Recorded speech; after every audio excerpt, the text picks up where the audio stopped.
नमस्कार, बहुत स्वागत आपका। मैं हूं आपके साथ राधिका चौधरी। चलिए, वक्त हो चुका है सुपरफास्ट अंदाज में बड़ी खबरों का। कृषि कानूनों के खिलाफ आंदोलन कर रहे किसान संगठनों ने आज भारत बंद बुलाया। ये बंद किसान आंदोलन के 120 दिन पूरे होने पर किया जा रहा है। ये बंद आज सुबह 6 बजे से चल रहा है और शाम 6 बजे तक जारी रहेगा। इस दौरान किसान नेशनल हाईवे और स्टेट हाईवे को जाम करेंगे।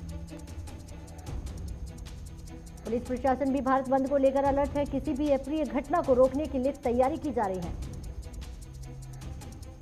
कृषि कानूनों के खिलाफ किसान संगठनों द्वारा बुलाए गए भारत बंद में असर हरियाणा और सुबह से ही देखने को मिल रहा है। हरियाणा में तमाम बड़ी सड़कों पर किसानों ने सुबह से ही अपने ट्रैक्टर खड़े करके जगह जगह पर जाम लगा दिया है। तो वहीं पंजाब में भारत बंद के असर दिखने लगा है। दिन निकलते ही किसानों ने तमाम छोटे बड़े रास्ते और हाईवे को बंद कर दिया। गाजीपुर बॉर्डर पर भारत बंद के दौरान किसानों का प्रदर्शन जारी। बीच सड़क पर किसान होली गानों पर डांस कर रहे हैं।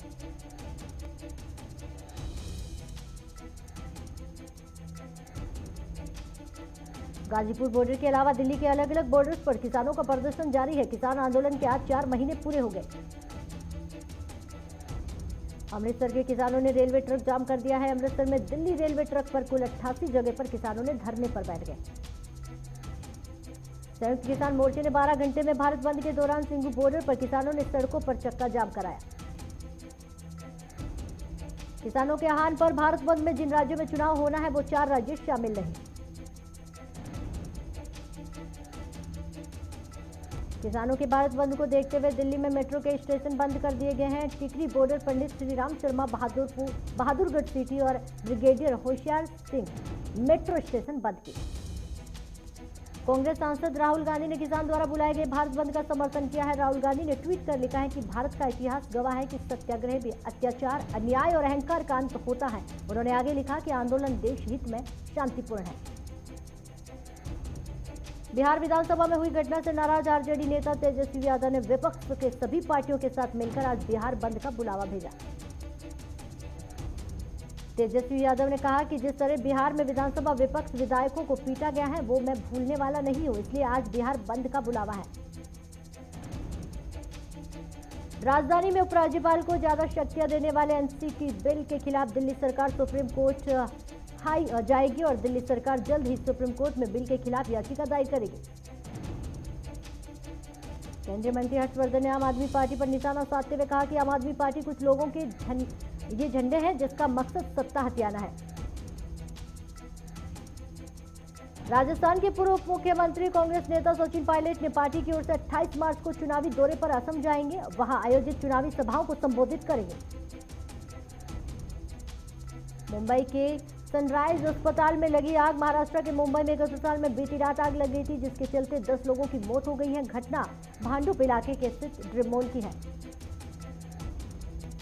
मरीजों को दूसरे अस्पताल में शिफ्ट किया गया है। घटना के बाद फायर ब्रिगेड की मदद से अस्पताल के अंदर सभी मरीजों को निकालकर दूसरे अस्पताल में शिफ्ट कर दिया गया। घटना के दौरान अस्पताल में 2 शव भी मिले। अस्पताल की तरफ से जारी किया गया बयान। अस्पताल की तरफ से ये बयान जारी कर दिया गया कि इस घटना में कोई हताहत नहीं हुआ है। आगे ड्रीमोल के पहले फ्लोर पर लगी थी जिसे धुआं तीसरे मंजिल तक पहुंच गया। देश में कोरोना की एक बार फिर रफ्तार तेज कर दी गई है। पिछले 24 घंटे में करीब 59,000 नए कोरोना के मामले सामने आए। इसके साथ ही सक्रिय केसों की तादाद आपको बता देते हैं कि 3,96,890 हो गई है। देश भर में कोरोना के 248 मामले सामने आए। होली के त्योहार में ठीक पहले दिल्ली कोरोना संक्रमण की रफ्तार बढ़ गई है। पिछले 24 घंटे में यह नए मामलों का आंकड़ा 1500 के पार कर गया। 903 लोग डिस्चार्ज होकर घर चले गए तो वहीं 5 लोगों की मौत। महाराष्ट्र में कोरोना के केस सबसे ज्यादा, जहां 24 घंटे में करीब 36,000 नए मामले सामने आए। अकेले मुंबई में कोरोना से 5500 से ज्यादा मामले सामने आए जबकि 47 लोगों की मौत हो गई। महाराष्ट्र में कोविड संक्रमण के कहर ढा रहा है तो वहीं पंजाब, केरल, कर्नाटक, गुजरात और छत्तीसगढ़ में भी कोरोना संक्रमण की रफ्तार लगातार बढ़ रही है। 6 राज्यों में 81% मामले सामने आए। महाराष्ट्र के गुजरात, केरल, कर्नाटक और पंजाब जैसे राज्यों में कोरोना की रफ्तार बढ़ रही है। महाराष्ट्र के परभनी, नांदेड़ और बीड में लॉकडाउन की नौबत आ गई है तो मध्य प्रदेश, भोपाल, इंदौर और जबलपुर में बाद 4 और शहरों में रविवार को लॉकडाउन का फैसला करना पड़ा। राजस्थान की सरकार ने भी सार्वजनिक रूप से त्योहारों मनाने पर रोक लगा दी गई है। सरकार ने आदेश दिया है कि होली और शब ए बारात को सार्वजनिक तौर पर नहीं मनाया जाए। पंजाब में पिछले 24 घंटों में आंकड़े ने अब तक सारे रिकॉर्ड तोड़ दिए गए हैं। पंजाब में कोरोना के कुल 2700 नए मामले सामने आए। कोरोना से 115 सैंपल्स पॉजिटिव निकले, जिनमें से 106 मामले न्यू यूके स्ट्रेन के हैं। कोरोना वायरस के खिलाफ एक बार फिर राज्यों ने व्यापक स्तर पर लड़ाई की तैयारी शुरू कर दी गई है। झारखंड, कर्नाटक और राजस्थान समेत कई राज्यों के दूसरे राज्यों में आने वाले लोगों के लिए कोरोना की नेगेटिव रिपोर्ट को भी अनिवार्य कर दिया। फाइजर बायोटेक ने एक नई खोज करते हुए 12 साल से कम उम्र के बच्चों के लिए वैक्सीन ट्रायल लॉन्च की है, जो बच्चों के लिए काफी कारगर साबित होने वाली है। स्टेट काउंसिलिंग की कोविड-19 response inter agency task force ने नए आंकड़ों के अनुसार 22 मार्च तक पूरे चीन में कोविड-19 वैक्सीन के 8 करोड़ से ज्यादा डोज लगाए जा चुके हैं। एस्ट्राजेनेका ने बताया कि उसकी वैक्सीन कोरोना वायरस के खिलाफ काफी असरदार है। एस्ट्राजेनेका ने बताया कि उसकी वैक्सीन कोरोना के खिलाफ रोकने के लिए 76% प्रभावी है। पश्चिम बंगाल में पहले चरण में मतदान के दौरान पीएम नरेंद्र मोदी आज और कल बांग्लादेश के दौरे पर हैं। बांग्लादेश की आजादी के 50 साल पूरे हो रहे हैं, जिसके इस मौके पर पीएम मोदी बतौर मुख्य अतिथि बांग्लादेश पहुंचे। ढाका के एयरपोर्ट पर बांग्लादेशी प्रधानमंत्री शेख हसीना ने पीएम मोदी का स्वागत किया। पीएम मोदी को यहां पर गार्ड ऑफ ऑनर भी दिया गया। पीएम मोदी के दौरे से पहले बांग्लादेश को दुल्हन की तरह सजाया गया। पीएम मोदी अपने दौरे से पहले दिन कई कार्यक्रमों में हिस्सा लेंगे। साथ ही अपने इस दौरे के दौरान पीएम मोदी सावर में राष्ट्रीय शहीद स्मारक श्रद्धांजलि भी दी और पीएम मोदी और शेख हसीना बंगबंधु बापू प्रदर्शनी में शुरुआत करेंगे। इजराइल में प्रधानमंत्री बेंजामिन नेतन्याहू की मुश्किलें कम होती हुई दिखाई नहीं दे रही है। यह पिछले 2 साल में 4 बार चुनाव होने के बाद भी राजनीतिक गतिरोध बना हुआ है। संसदीय चुनाव के बाद लगभग 90% मतों की गिनती हो चुकी है, लेकिन किसी भी पार्टी को स्पष्ट बहुमत मिलता हुआ नहीं दिखाई दे रहा है। ऐसे में 5वीं बार चुनाव की संभावना बढ़ रही है। उत्तर प्रदेश में निर्वाचन आयोग में पंचायत चुनाव की तारीखों का ऐलान कर दिया गया है। यूपी में 4 चरणों में पंचायत चुनाव होंगे। 15 अप्रैल को पहले चरण के मतदान होंगे, दूसरे चरण में 19 अप्रैल, तीसरे चरण में 26 अप्रैल तो चौथे चरण का चुनाव 29 अप्रैल को होगा। चुनाव की तारीखों के ऐलान के साथ ही यूपी में आचार संहिता लागू कर दी गई। राजस्थान के हिंडोली में पूर्व मुख्यमंत्री वसुंधरा राजे के जन्मदिन के उपलक्ष्य में रक्तदान शिविर का आयोजन किया गया। भाजपा के पूर्व जिलाध्यक्ष महिपत सिंह ने हुड्डा ने फीता काटकर शिविर का शुभारंभ किया। यूपी के बागपत में NH 709 के हाईवे पर खाद्य विभाग और जिला प्रशासन की मिलावटी चीजों पर छापेमारी की गई। इस दौरान मावा लेकर जा रहे 4 ट्रक को खाद्य विभाग ने सील कर दिया। राजस्थान के करौली में नरेगा कार्य में फर्जीवाड़ा जांच के लिए कलेक्टर को ज्ञापन सौंपा गया। साथ ही इसे लेकर ग्रामीणों में नरेगा अधिकारियों के खिलाफ रोष व्यक्त किया गया। अंबाला के दिन दहाड़े 4 युवकों में अंधाधुंध फायरिंग की गई है, जिसमें 2 युवकों की मौके पर ही मौत हो गई है और 2 गंभीर रूप से घायल। पानीपत के बवेले रोड पर खुदाई के दौरान मिले 3 नरकंकाल मामले का बड़ा खुलासा हुआ है। दरअसल इस मामले में पति एहसान सैफी की पत्नी 2 बच्चों की हत्या निकली है, जो पहले से ही शादीशुदा था। निगासन कोतवाली क्षेत्र में गांव ढंडेरवा के एक युवती ने अज्ञात कारणों के चलते शारदा नहर में छलांग लगा ली थी। युवती को एक सिपाही ने ग्रामीणों की मदद से नदी से सकुशल पार निकाला। जौनपुर की रहने वाली एक महिला और उसकी बच्ची की हत्या कर शव को उसके ही घर में दफन कर दिया गया था। पति की तहरीर पर पुलिस ने मामला दर्ज करते हुए युवक को गिरफ्तार कर लिया। हमीरपुर में पुलिस के द्वारा नशे के खिलाफ मुहिम चलाई जा रही है, जिसको लेकर डीआईजी मधुसूदन शर्मा ने लोगों से अपील की है कि जनता पुलिस की इस मुहिम के खिलाफ अपना साथ जारी रखे। पंजाब के जालंधर में प्रधान ने एक प्रेस वार्ता के दौरान बताया कि किसान मोर्चा की तरफ से भारत बंद के ऐलान के लिए उनकी जत्थेबंदियों ने भी आह्वान किया है। यहां तक कि सभी ट्रेड यूनियन भी इस बंद में पूर्ण समर्थन देंगे। बागपत की बता देते, छपरोली थाना पुलिस ने 2 जिला बंदर अपराधियों को गिरफ्तार कर लिया गया है। दरअसल दोनों अपराधी जिला बंदर के होने वाले बावजूद कस्बे में घूम रहे थे, जिन्हें पुलिस गिरफ्तार करते हुए गैंगस्टर के तहत जेल भेज दिया गया। प्रयागराज जिले के सबसे पोश इलाके में सिविल लाइंस इलाके में बस स्टैंड पर खुलेआम अवैध बस अड्डा संचालित हो गया है। इस अवैध बस स्टैंड पर परिवहन विभाग को रोजाना लाखों का नुकसान हो रहा है। बागपत के खेगड़ा थाना क्षेत्र में एक पेट्रोल पंप पर सीएनजी डलवाने आए ट्रक में शॉर्ट सर्किट होने से अचानक आग लग गई है, जिसमें ट्रक धू धू करके जल उठा। लेकिन गनीमत रही कि पेट्रोल पंप पर तेल डालने की मशीन में आग नहीं लगी। सिद्धार्थनगर में विद्युत विभाग के संविदा कर्मी अपने नियमित कारणों को लेकर धरना दे रहा था। दरअसल उनका कहना है कि अगर उनकी मांगे नहीं मानी गई तो 3 मई के बाद कामकाज ठप करने और धरने पर बैठ जाएंगे। कर्नाटका में केपीसीसी अध्यक्ष डीके शिव कुमार ने राज्य स्वास्थ्य मंत्री के असंवैधानिक सवाल पर कड़ी प्रतिक्रिया की है, जिस पर भाजपा विधायकों ने अदालत में याचिका दायर कर दी। धौलपुर जिले के कोतवाली थाना क्षेत्र में एक गांव में चारपाई पर लेटे एक बुजुर्ग पर फायरिंग की घटना सामने आई है। बुजुर्ग मुंशी गुजर को जिला अस्पताल में भर्ती कराया गया। चूरू के दिलवार खानी के परिवार में एक नारियल लेकर बिना दहेज की शादी सामने आई है। परिवार ने बताया कि आज के जमाने में बिना दहेज के शादी करना बड़ी बात है। लखीमपुर खीरी के मोहम्मदी तहसील क्षेत्र में खनन माफियाओं के द्वारा धड़ल्ले से किए जा रहे खनन के खिलाफ बीजेपी विधायक लोकेंद्र प्रताप सिंह ने मोर्चा खोल दिया है। विधायक ने जिला प्रशासन को सूचना देकर ये जानकारी दी। चूरू में विश्व क्षय रोग के दिवसीय पर खंड मुख्य चिकित्सा कार्यालय में खंगोष्ठी का आयोजन किया गया है, जिसमें महिला स्वास्थ्य कर्मी आशाओं ने भाग लिया। धौलपुर में पुलिस ने सोशल मीडिया पर मदद में 5वीं वर्षीय बालिका के परिजनों तक पहचान बताई है। थाना अधिकारी हरीश सोलंकी ने बताया कि ये बालक घटना घर के परिसर में अपने माता पिता से बिछुड़कर एक दुकान के पास रोता हुआ मिला। अम्बाला में एक दिन में 146 कोरोना के केस सामने आए, जिसे लेकर सिविल सर्जन कुलदीप सिंह ने बताया कि अब कोरोना ने ग्रामीणों के क्षेत्रों पर भी पेट पसारना शुरू कर दिया। बागपत पहुंचे जल पुरुष राजेंद्र सिंह ने दिल्ली की सीमाओं पर जल से रहे किसान आंदोलन समर्थन करते हुए कहा कि जिस गांव की किसानी और पानी की नहीं बचेगा तो देश कैसे बचेगा। लखीमपुर खीरी में फूड इंस्पेक्टर पर किराने की व्यापार में अवैध वसूली का आरोप लगाया है। आरोप है कि food inspector Kuldeep Dikshit private वाहन और प्राइवेट बच्चों के साथ लेकर दुकानों पर बिक रही रंगीन कचेरी का सैंपल्स भरता था। पानीपत के लघु सचिवालय के सामने उप मुख्यमंत्री हरियाणा सरकार दुष्यंत चौटाला के आगमन की सुचारू पर सैकड़ों किसानों ने सरकार के खिलाफ जमकर नारेबाजी करते हुए तीनों कृषि कानून वापस लेने की मांग की। उत्तर प्रदेश के जनपद अमरोहा में गजरोला क्षेत्र के गांव में मोहम्मदाबाद के बच्चों के द्वारा की गई शरारत से एक मजदूर के घर में आग लग गई। आग लगने से एक पशु की मौत हो गई है, 3 पशु झुलस गए। उत्तर प्रदेश के मऊ जनपद जिला में अस्पताल में इलाज कराने आए युवकों ने चिकित्सकों को मार पीटा और साथ ही उस दौरान गुस्साई युवकों द्वारा हवाई फायरिंग भी की गई।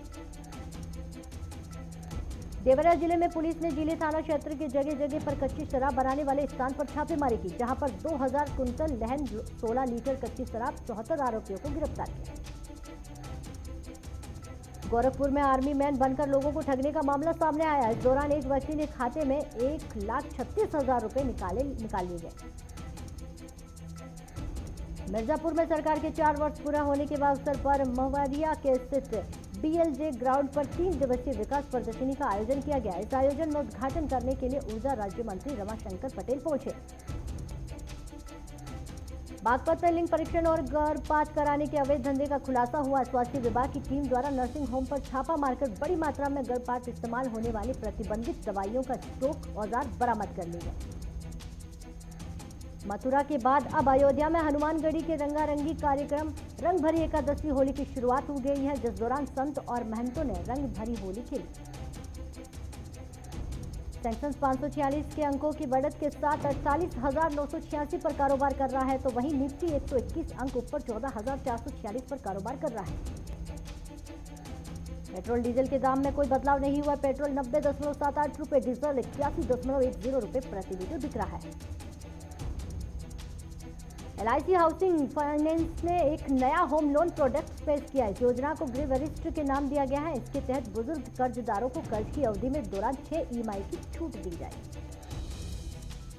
केंद्र सरकार पीएम किसान स्कीम की 8वीं किस्त अप्रैल में लाभार्थी किसानों के खातों में ट्रांसफर कर सकती है। ये वित्तीय वर्ष 2021-22 की पहली किस्त है।